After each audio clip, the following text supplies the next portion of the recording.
Hey, you all. Look at my hair. I'm ready to take this out. I just don't have the energy.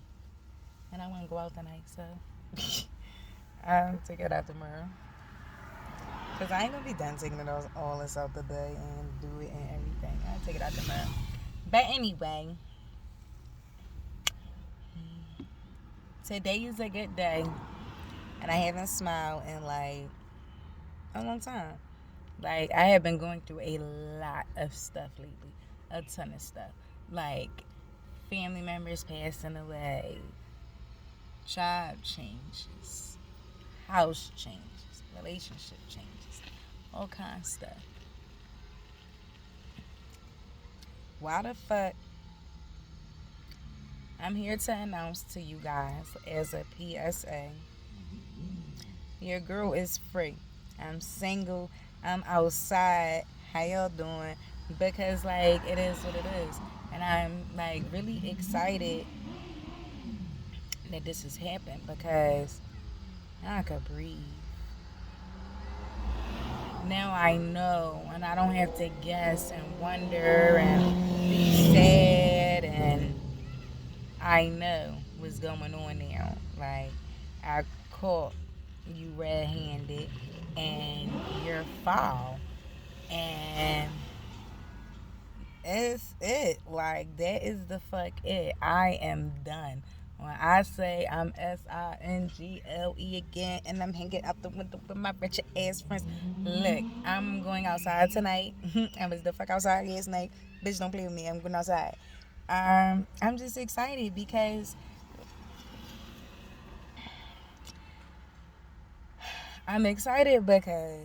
for one, I spent 7 years, like 7 years. I spent 7 years with a dude, like, so you might as well say for 14 years of my life, because before I was in that 7 year relationship, I was in another 6 to 7 year relationship. So you might as well say I had spent the 14 years of my life really learning myself and guys. So the first 7 years I had to learn one guy, and he was like all guys put together in like one. And once I figured him out, and once I seen like the things that could happen and what could go on, and how I just ended up like, single without him, like, a single parent taking care of all of his children, like on my own without his help, it was really like fucked up. And I learned a lot, and I learned so much that I really, really, really shouldn't have put myself in that predicament again. I knew the warning signs, and I knew, but it's okay because I let my guard down purposely because my own selfish needs. But your own selfish needs get you into a lot of trouble, a lot of heartache and pain. Sometimes just don't be selfish. Just don't be selfish.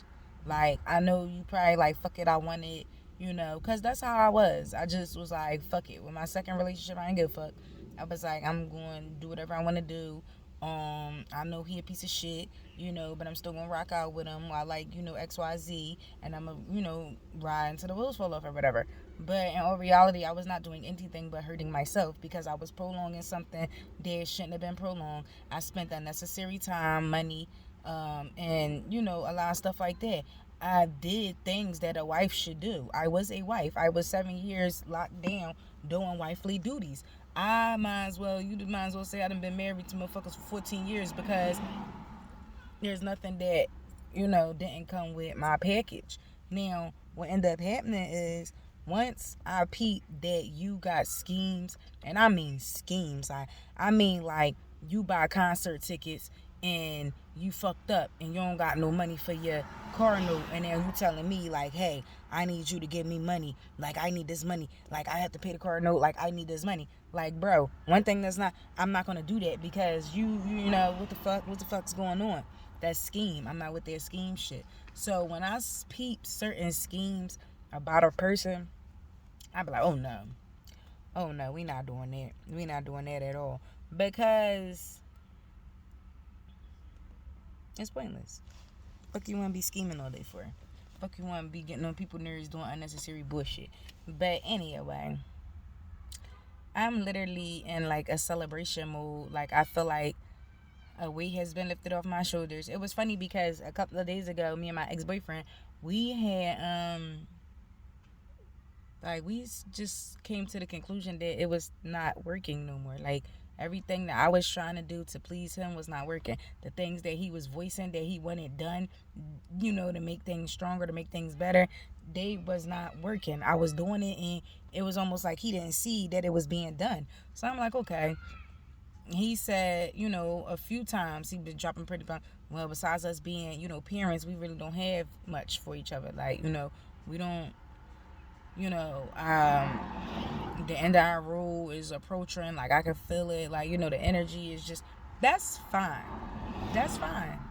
You do not have to be with somebody for all of your life.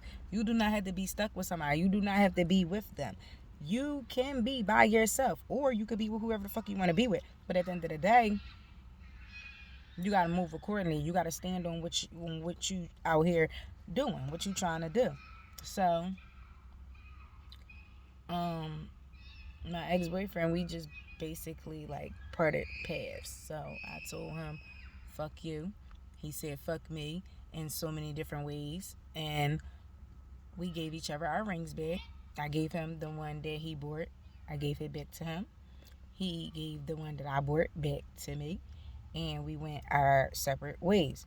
When he gave me my ring back, I took it and I tossed it out the window, because at the end of the day, that's where our relationship went. Out the motherfucking window. When our trust got violated, when you stuck your neck out to protect somebody else's interests and not me, where you live with me, you sleep with me, you stay with me, I'm feeding you, you feeding me, I'm clothing you, you clothing me. Like, what's going on where, is and just like I said, finding interest in other people is okay. That's fine. You're allowed to do that. But you have to leave people alone. Like, if you find interest in Susie, leave Jenny alone, because what the fuck is you doing? What is you doing? You better start some unnecessary bullshit. Like, you're going to end up having either two people fighting. You're going to end up having somebody's going to die. Or, it's just bad things that happen. So you don't really want to go through all of that. But with my situation, I am happy that I am no longer a part of what I was a part of. It was emotionally draining. It was sad. It was disrespectful. It was hurtful. It was just a lot. It took a lot of energy out of me. It took a lot out of me. Their relationship was really like toxic, and it was a bad joint. And I'm happy that it's over. I swear to God, I'm so happy that it's over. I really am. I'm happy to be back to myself. Get back entwined with what I like. Do what I want to do. Cook the food that I want to cook, how I want to cook it, when I want to cook it, if I want to cook it. You know what I'm saying? I'm just happy to be by myself again. Like, my phone could ring. I could talk to who I want to talk to. I could text who I want to talk to. I don't have to worry about you worrying about me. I don't have to worry about, oh, his phone going off. Who is he texting? Like, I grew up a lot, because homeboy would have been gone. Like, I'm telling y'all, who I used to be like 14 years ago and who I am today is two totally different people. And I'm trying to let you know, 14 years ago, I would have bust bullshit down. Like, literally. I would have had him in the back of the fucking ambulance, and they would have been telling him to hang the fuck in there, because rather I would have shot his ass, I would have hit him with a pan. He would have been fucked up, period. I had grown to know that it ain't worth it. It's not.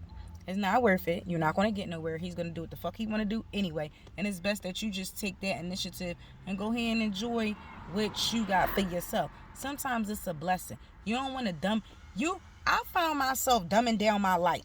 I seen myself dumbing down my shine. You know what I'm saying? I am the better girl, or that's what I used to call myself, because that's how I felt. Everything I felt I had to do, it wasn't like I wanted to be better. I just felt as though it was better. You know what I'm saying? Like, certain decisions that I made, certain choices, certain, hairstyles, or whatever it was in my mind, I just decided to, label me as that. And I was rocking with that for a long time. And I did good keeping up their standard. And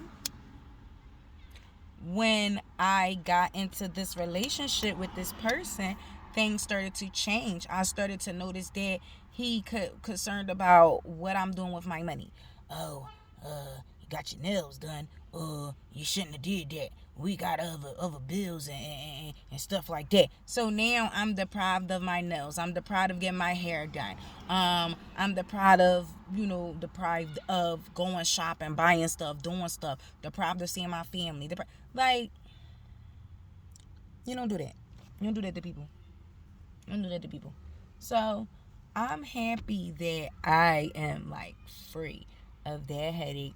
I'm happy I'm free of that stress now.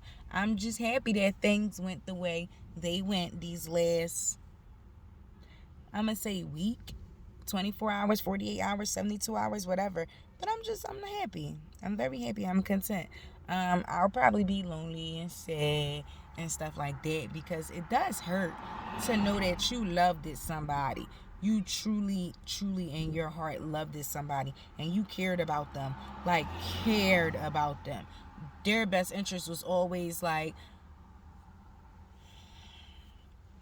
it's hurtful because you played a role. You stuck to it. You did the best that you could do. If you were told that what you was doing wasn't working, you fix it, and it's still not like you can't do right. Why you want to go through that? Why you want to go through that? Like, you like wearing Gucci, Louis, and Prada, but this motherfucker always complaining about some bill or some astronomical shit that, really don't have anything to do with you. So now you find yourself dumbing down your shit. So now you wearing Lane Bryant, fucking Jessica Simpson, motherfucking Puma, or some shit. Because this person is intimidated by your swag, your Von Shui. I'm done. I'm done. Like, that shit is a fucking rap. That shit is a whole rap. I'm not doing that no more. It is 2022, and this year was very fucking nasty to me. And I learned a lot of lessons this year. I learned a hell of a lot of lessons this year. And one of the most important lessons that I learned is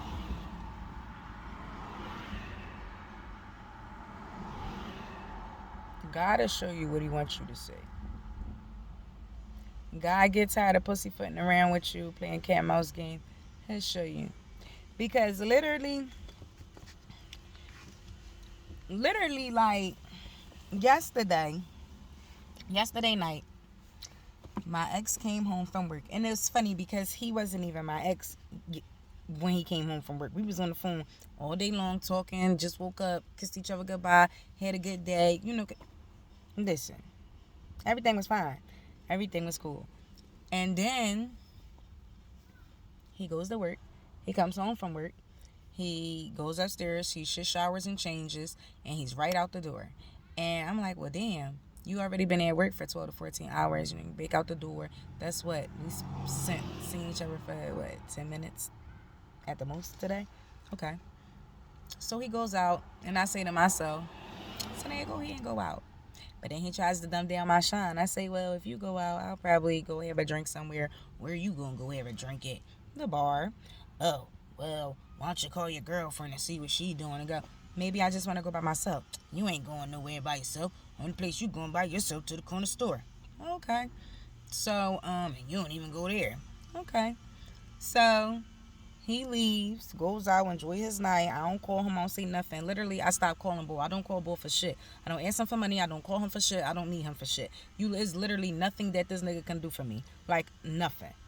Nothing. When I say nothing, I mean nothing.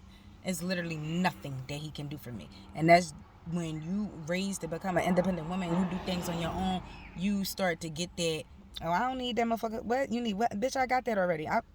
So anyway, he trying to clown me about going out, being by myself and all that. So I said, okay. So he leaves. I go to, I was tired a little bit. So I set me a little alarm, 9:30, 9:35. I set me a little alarm, a little timer. So I went to sleep. My alarm went off and I woke up. Got myself together. Went in the bathroom, spent an hour in there, doing my little girly stuff. Got washed, smelling all good. Put my smell goods on, lotion on, all that. Found a nice little outfit, little strapless one piece. But I had on, like, I was on some shit last night, and it was funny because I'm like, what the fuck? But I was in there. Something pulled my soul, like this. Like, something just kept pulling me. Something pull my soul. Like, when I tell you something pull my fucking soul, something pull my soul, and something, it just keep going like that. This is happening to me a lot more and more often as my days is going on. My life is changing. I'm starting to notice certain things around me is changing as well. So, something pulling me. So I get dressed. I'm getting dressed. Now, mind you, I told y'all at 9:40, I think 9:47 or 9:46 is when my alarm went off so that I could get up. I ain't leave out the house until 12:18. Like, that's how long it took me to literally get dressed and ready and find an outfit that I thought was suitable and stuff.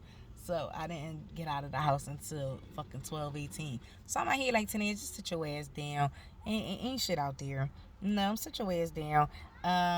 It's 9. It's 12 something. Shit's closing. Like, it's time. You just stay in the house.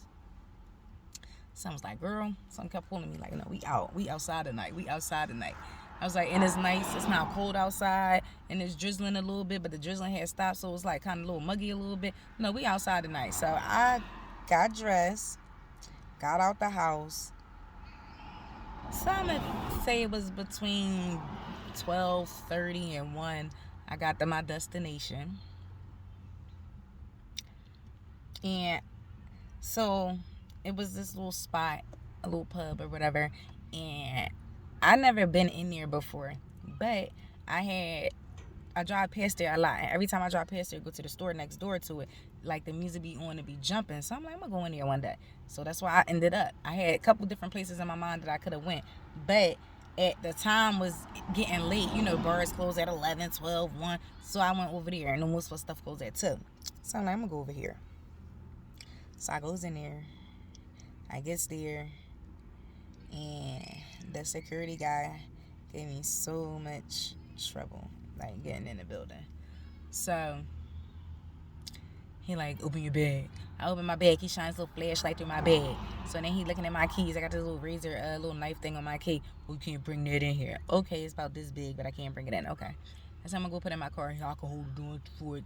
I'll hold on for you. Hold on for you to the end of the night. No, I don't want you holding on to my stuff so I can be all drunk and forget about my shit. Hell no, I'll go put it in the car. I go put my stuff in the car. Yeah, it costs $5 to get in. Now I gotta go to the ATM machine. Each time I gotta open my bag back up. Got your ID. I show my ID. Boy was getting my motherfucking nerves. I told him, I said, listen, sir, you giving me a hard way to go. He like, no, you good, go ahead. So then he let me go in. So I finally go in. I'm like, damn. So I get in the door. It looked big in there a little bit. So I'm like, okay. So I'm peeping the scene. I see, like, it's a big little bar. Everybody around the bar. Everybody stand up against the wall. So, like, I don't want to stand, like, in between people because I'm there by myself. And I really don't have no destination. And I'm just, like, I'm just in there. So I walked. Something pulling me to the back of the bar. Something just pulling me. Just keep like, come on. Keep pulling me. So I'm walking. And I'm all cute and shit, and niggas looking at me, and I'm looking at them, and I'm like, And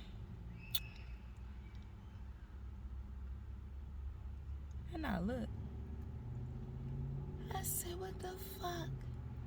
I said, I know this motherfucker.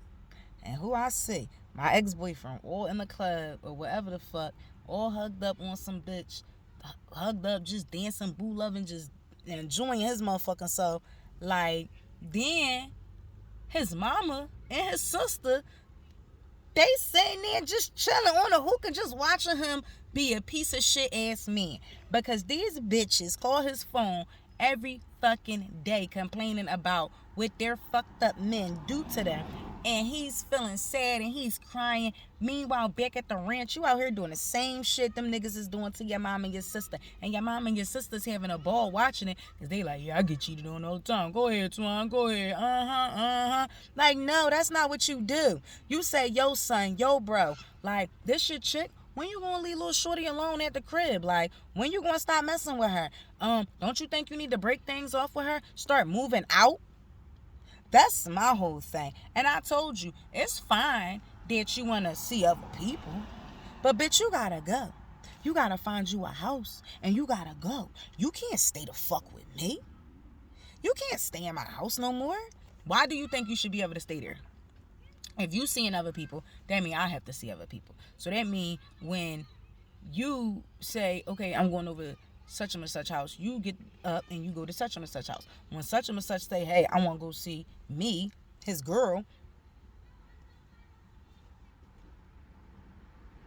what's supposed to happen? You supposed to be there, like, the fuck, how that's supposed, you have to leave. You cannot stay in my house no more. So I told him, I was thoroughly shit, y'all, because I told you, I grew up.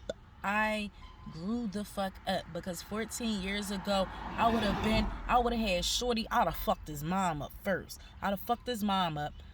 I probably would have punched on his sister a little bit too, because I don't fuck with that bitch.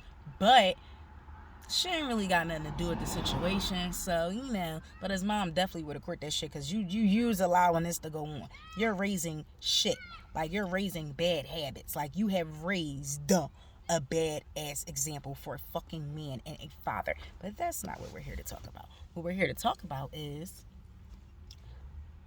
14 years ago, I would have fucked him up.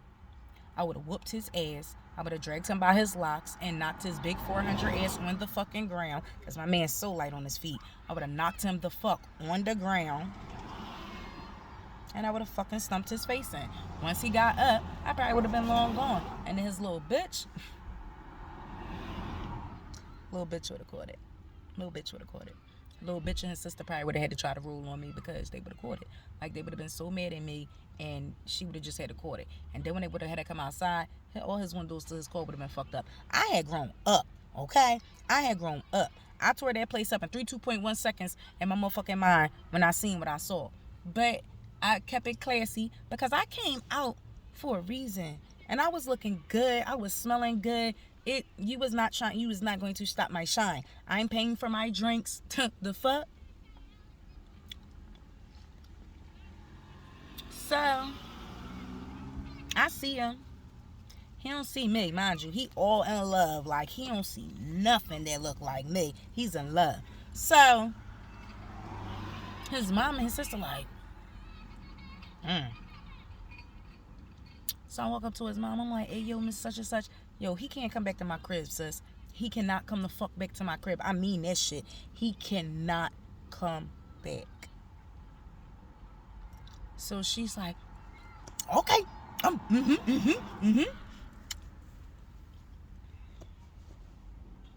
then I tapped him on his shoulder. He looked. He like, oh my God. How you doing? And I walks off. I was on my way out the door too. I was about to leave. I was like, I was about to leave.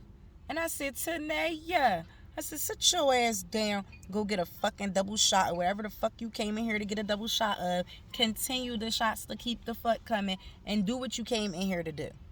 Enjoy yourself. So I went over to the bar. I sat down. I got me a drink. I talked to people. I mingled with people. I got drunk. I got fucked up. He kept trying to come up to me and talk to me. Like, at the end of the day, now you killing the vibe. Now what you're doing is you walking up to me in this bar while all these men around and people, you was already hugged up on somebody. So, now that you walking up to me, people looking at you like, oh yeah, bull's not bull, okay? And I don't need your crusty ass no motherfucking where near me. So when the rest of the motherfuckers want to say, oh, let me go talk to shorty, she, no, motherfucker, stop trying to block. It's cock blocking. It's cock blocking. Don't talk to me, because you didn't want to talk to me in the house. You didn't want to talk to me when I asked you to tell me the truth about the situation that's going on. You did not want to talk to me. So I don't think we should be talking now. You know what I'm saying? So I didn't talk to him. I told him to get the fuck away from me. And he kept coming over there, and I asked the people, like, yo, is this some security? Like, thinking, like, he's bothering me. At this point, I came in here to chill. I did not know he was going to be there. I did not. I had no idea. He said him and his mom and sister was going out to celebrate his sister's birthday, and he left out the part that he was going to bring his girlfriend and all that shit. Like, I had no idea that he was going to be there. I never went there before in my life, and I did not think that he would be there. But he ended up there. So I'm just like, that's the breakup. That's the breakup. We ain't talking about shit after that. Bitch, that's the motherfucking breakup. So, after that, it's like 2 a.m. now, and the bar is closing, and I gotta go home. I don't even want to go home. Because when I go home, I feel sick in my stomach. I feel like, ugh, I just feel it. I'm sitting in the house, it's cool. I can do stuff, but I'm still like feeling like I just need to be outside. I need the fresh air. I need the good scenery. Like, I just don't want to be in the house. So, I get home. It's like 2 something. And I'm sitting there. And I said, you know what? I said, this shit. Fuck this. So I said, let me help him out. Because what's going to end up happening next is you're going to try to force your way back in the house because you have things here. What's going to happen next is you're going to try to keep doing little tic-tacs. Oh, yeah, like he filed a false police report the other day. He broke our front door and told the police that I broke it. Like, then they instructed him to go down and try to get a protector from abuse order. So what are you trying to get me temporarily evicted from our house? Because, like, the sliminess, the bitch shit that he does is, like, really, like, it's childish. Like, I should have been let them people fuck you up a long time ago. I was telling niggas, no, I got it. Like, I should have just let them, like, do what they wanted to do to you. And I probably wouldn't have to go through this today. But any old way. So he did that. And I came home and I just packed all his shit up. I packed everything that I could see visible that he would use on a daily basis, and I just dropped it off at his mom's house around 3, 4 o'clock in the morning in the rain on the front lawn because I don't want to disrespect nobody's house. I don't want to, but your son there, here's his shit. Here's his shit. Because he can't come back here. Nope. So, if you see me the fuck outside, know why I'm outside. Be happy that I'm outside. And, like, don't, like, try to fuck my vibe up because I'm in celebration mode. I'm in celebration mode because usually when you break up, you weep and you crying. No, bitch, I weeped and I cried the whole 7 years I was with this nigga every day. Like, no, today I'm going to smile. Tomorrow I'm going to smile. I deserve to smile now because before when I was with you, I was crying. I was sad. I'm trying to figure out, well, what am I doing wrong? Why is he like that? Is he cheating on me? What the fuck? Is this girl lying? He lying? This nigga was literally lying dead to me in my face like this. Like, no, I never seen her before. That's not my girl. Ain't nobody do that. What you talking about? I ain't fuck her. Huh? What? No. You're lying. I'm just sitting there like, okay. So when I tell y'all I'm like in celebration mode, when I tell y'all I'm outside, when I tell y'all my fucking fingers feel so light, I do not feel like this heavy. I feel good. I feel good. So, drop your comments down low. Whatever you want to talk about. You got something to say about what I said. What would you have did if you walked in a fucking bar and seen your nigga, supposed to be your nigga, in there, hugged up on some bitch? So, like, hugged up, he don't even see your ass. Then, leaves with the bitch. And you don't never see his ass again. That's why I said, let me go ahead and pack his shit and drop it off at his mama's house. You don't gotta come back over here. You went to her house there tonight. You stay there tonight, tomorrow, the day after, and wherever you gotta go. Just don't come to my house. Because you can't. Because somebody else might be there. You're not fucking up my flow. Because I ain't fuck up his flow. I could have been a friend from school. I could have been like, damn, that's such and such. Tap, tap, hey, how you doing? And I kept that shit pushing. I ain't say nothing. Bitch, I don't want to fight and argue with you. You's a bum. You's a fucking bum. You living off a bitch and her kids. And you ain't putting a nickel into the fucking crib for anything. You ain't putting muscle. You ain't helping. Fuck is your purpose? Goodbye.